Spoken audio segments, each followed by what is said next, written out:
নমস্কাৰ মোৰ ছাত্ৰ ছাত্ৰীসকল আজি মই তোমালোকৰ দশমমান শ্ৰেণীৰ 6 নম্বৰ অধ্যায়ৰ ত্ৰিভুজ এই অধ্যায়টোৰ উপবাদ্য 6.1 এটো মই দেখাবলৈ লাইছো যে উপবাদ্যটো মতে কি আছিল যে যদি এডাল ৰেখা কোনো ত্ৰিভুজৰ এটা বাহুৰ সমান্তৰালকৈ টনা হয় আৰু ৰেখাডালে আন দুটা বাহুক দুটা নিৰ্দিষ্ট বিন্দুত ছেদ কৰে তেন্তে সেই বাহু দুটাক একে অনুপাতত বিভক্ত হ'ব।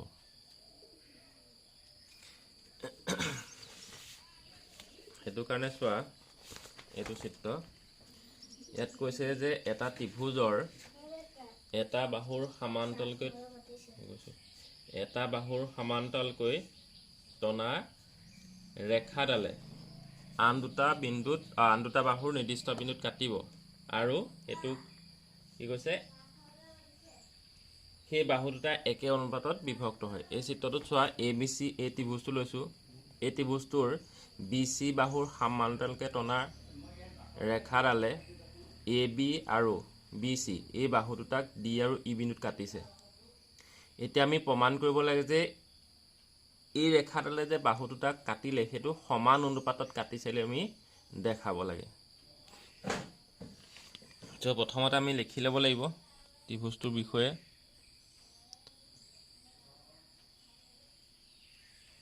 যে ABC ত্ৰিভুজৰ BC বাহুৰ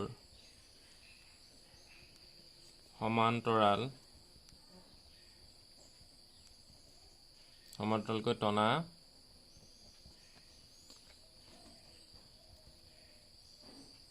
ৰেখাই AB আৰু AC বাহুক ক্ৰমে D আৰু E বিন্দুত কাটিছে।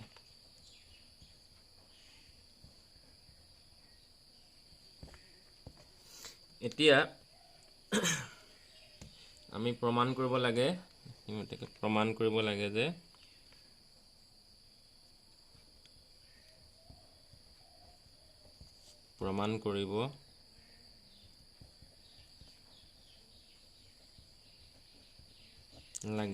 কি বুলি প্ৰমাণ কৰিম যে এই BC বাহুৰ সমান্তৰালকৈ টনা ৰেখাডালে বাকি দুটা বাহু AB আৰু AC ক D আৰু E বিন্দুত কাটিছে। এতিয়া আমি উপবাদ্যমতে প্ৰমাণ কৰিলে যে সমান অনুপাতত কাটে বুলি বাহু দুটাক AB বাহু আৰু AC বাহুক কি কৈছে AD ডালে সমান অনুপাতত ভাগ কৰিছে। অৰ্থাৎ প্ৰমাণ কৰিব লাগে যে AD এই বাহুটোৰ AB বাহুটোক D বিন্দুতে কি অনুপাতত ভাগ হৈছে AD আৰু DB ইয়াৰ অনুপাত আৰু ইফালে ইটো বাহুৰ অনুপাতটো হৈছে AE আৰু EC এই দুটা অনুপাত আমি সমান বুলি দেখাব লাগে। সো এটো প্ৰমাণ কৰিবলৈ যাওঁতে আমি অঙ্কন কৰি ল'ব লাগিব। এটো কাৰণে আমি কি অঙ্কন কৰিম আমি B আৰু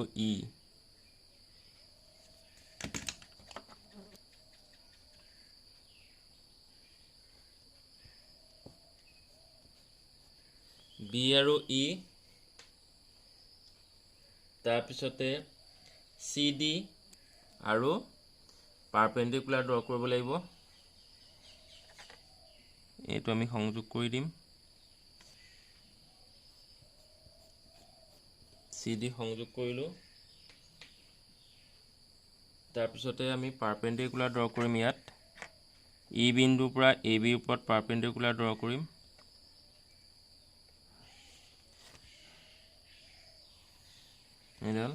আৰু D বিন্দুৰ পৰা আমি এই ওপৰত পাৰপেন্ডিকুলাৰ ড্ৰ কৰিম।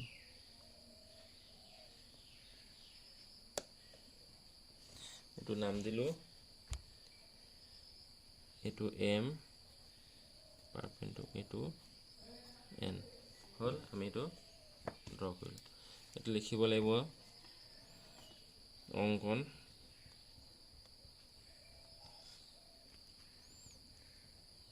বি আৰু চি ডি সংযোগ কৰা হ'ল বা অংকন কৰা হ'ল কমা বা তাৰপিছত লিখিম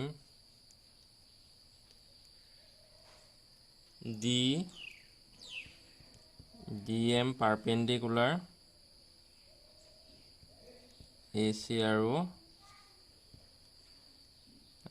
EN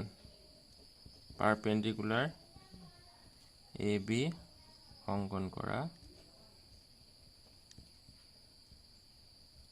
হ'ল। তাৰপিছত আমি জানো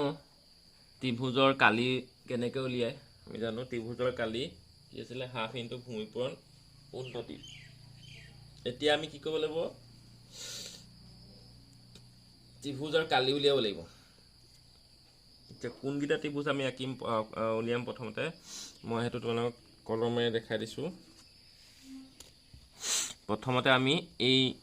ত্ৰিভুজটো এই পাৰপেণ্ডিকুলাৰ লাইন লৈ পেলাই যিটো ত্ৰিভুজ পাম এইটো ভালকৈ চাবা এই ত্ৰিভুজটো ADE এই ত্ৰিভুজৰ পৰা ত্ৰিভুজ ADE লিখিম EN পাৰপেণ্ডিকুলাৰ টু AD এতেকে কালি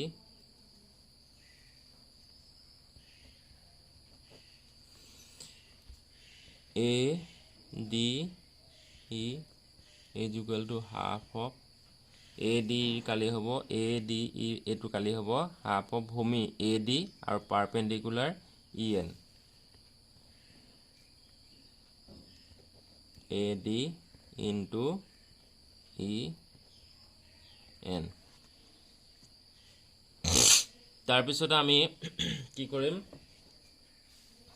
এই ত্ৰিভুজটো ল'ম। যিহেতু আমাৰ এই বাহুটো আৰু এই বাহুটো অনুপাত লাগে সেইকাৰণে এই ত্ৰিভুজটো ল'ম। মই এনেকৈ আঁকি দিছোঁ এইটো ত্ৰিভুজ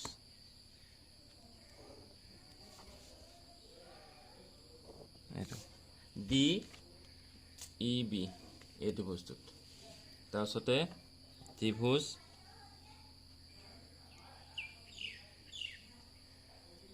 DBE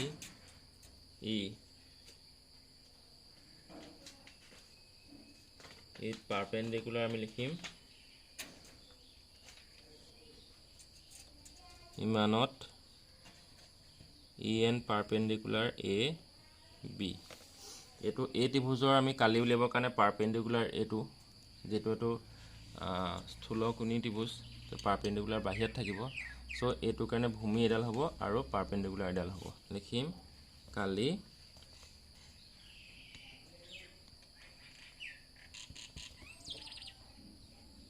DBE is equal to half of DB into EN। এতিয়া আমি কি কৰিম এই দুটা ত্ৰিভুজৰ কালিৰ অনুপাতটো উলিয়াম। কালি ADE by Kali DBE is equal to ADE কালি পাইছিলোঁ হাফ অফ AD into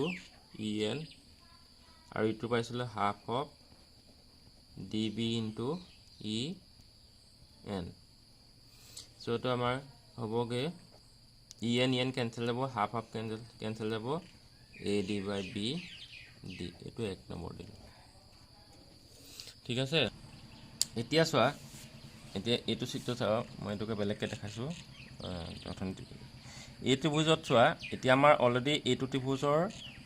এইটো ভূমি আৰু এইটো ভূমি লৈ পেলাই আমাৰ ত্ৰিভুজ দুটা কালি উলিয়ালোঁ। এতিয়া আমি কি কৰিম এইফালে যাম এইডাল ভূমি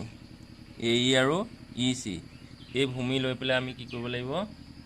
এই ত্ৰিভুজ দুটাৰ কালি উলিয়াম। এই ত্ৰিভুজ দুটাৰ কালি উলিয়াওঁতে চোৱা কি কৰিব লাগিব ইয়াত পাৰপেণ্ডিকুলাৰ আছে DM আৰু এই ত্ৰিভুজটো কৈছোঁ এইটো এই ত্ৰিভুজটো পাৰপেণ্ডিকুলাৰ এইটোৱে হ'ব সো আমি লিখিম এনেকৈ লিখিম ত্ৰিভুজ A D E it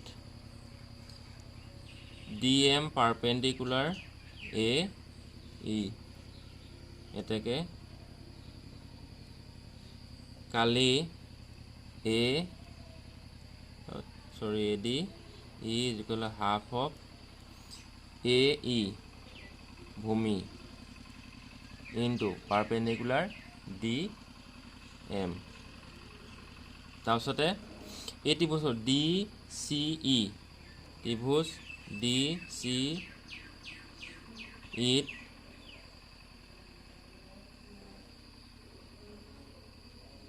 DM perpendicular AC এটাকে কালি DCE is equal to হ'ব half of ভূমি হ'ব CE into perpendicular DM এতিয়া আমি এই ত্ৰিভুজটাৰ অনুপাতটো উলিয়াম কালিৰ অনুপাত কালি ADE divided by Kali DCE is equal to half of ADE whole half of AE into DM আৰু ইটো হ'ল half of CE into DM ইয়াত DM কেনসেল গ'ল half কেনসেল গ'ল থাকিলে AE by CE এইটো আমি 2 নম্বৰ দিলোঁ এতিয়া চোৱা 1 নম্বৰ আৰু 2 নম্বৰৰ সমপক্ষত কি আছে AD by 1 নম্বৰ আছে BD আৰু ইয়াত আছে AE by EC আমি যেটো প্ৰমাণ কৰিব লাগে এইটোৱে এই দুটা সমান বুলি দেখাবলে আমাৰ প্ৰমাণটো হ'ব কিন্তু এই দুটা সমান বুলি দেখাবলে না তাৰ বামপক্ষকিটা সমান হ'ব লাগিব সো বামপক্ষত চোৱা কালি AD by কালি DBE আৰু এটো 2 নম্বৰ কালি AD চোৱা কালি AD আৰু AD একে আছে এই দুটা একেটা ত্ৰিভুজ ইয়াৰ কালি সমান হয় নেক্সট এটো BD আৰু DC যদি আমি কিবা প্ৰকাৰে এই ত্ৰিভুজ দুটাৰ কালিটো যদি আমি একে বুলি ক'ব পাৰো তেতিয়া হলে কি হ'ব এই বামপক্ষকিটা সমান হৈ যাব এতিয়া আমি পাৰো নেকি চাব লাগিব এই চিত্ৰটোত চোৱা BDE এই ত্ৰিভুজটো এইটো ত্ৰিভুজ আৰু DCE এই ত্ৰিভুজটো এই ত্ৰিভুজৰ এই দুটা ত্ৰিভুজ এটা এইটো ত্ৰিভুজ আৰু এটা এইটো ত্ৰিভুজ এই ত্ৰিভুজ দুটা কিবা কালি আমাৰ কালিহে লাগে দুটাই কালি যদি আমি একে বুলি দেখা পাও তেতিয়ালে গুটে বস্তুটো সমান বুলি আমি ক'ব পাৰিম সো ইয়াত চোৱা তোমালোকে ক্লাস 9 ত পাই আছিলা এডাল সমান্তৰাল ৰেখা আৰু এই সমান্তৰাল ৰেখাটোলে কি হৈছে ত্ৰিভুজ দুটাই সমান্তৰাল ৰেখাৰ এডাল ভূমি একে ভূমি আৰু এইডাল সমান্তৰাল তাৰ মানে একে ভূমি আৰু একে সমান্তৰালৰ মাজত আছে ত্ৰিভুজ দুটা আমি পাইছিলো যে একে ভূমি আৰু একে সমান্তৰালৰ মাজত অৱস্থিত হোৱা ত্ৰিভুজ বিলাকৰ কালি সমান তেতিয়ালে এই ত্ৰিভুজটো আৰু এই ত্ৰিভুজটোৰ ভূমি একে DE আৰু এডাল সমান্তৰাল একেডাল সমান্তৰালৰ মাজত আছে তেতিয়ালে ইহঁতৰ কালি সমান আমি লিখিব লাগিব যে যেহেতু ত্ৰিভুজ DBE আৰু ত্ৰিভুজ DCE একে ভূমিটি হ'ব DE আৰু একে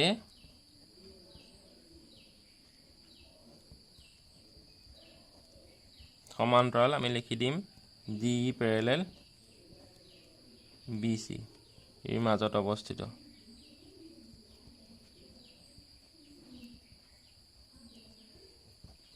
এটাকে ইয়াৰ পৰা আমি লিখিম এটাকে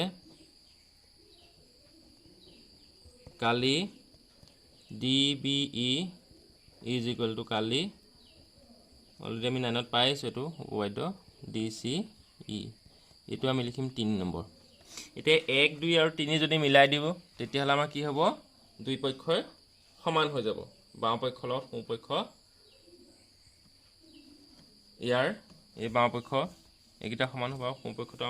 মিলি যাব এটাকে আমি কি 1 2 3 পৰা আমি লিখিম এটাকে 1 2 আৰু 3 ইমপ্লাইজ এইটো আমি কি পাম যে বাওঁ পক্ষটো সোঁ পক্ষটো সমান হৈ যাব কাৰণ বাওঁ পক্ষটো সমান হৈ গ'ল BD = A/C সো এইটো পৰা আমি গম পালো যে এটা ত্ৰিভুজৰ এটা বাহুৰ সমান্তৰাল ৰেখাডালে বাকি দুটা বাহুক সমান অনুপাতত ভাগ কৰে এই উপপাদ্যটো প্ৰয়োগ কৰি পেলাই আমাৰ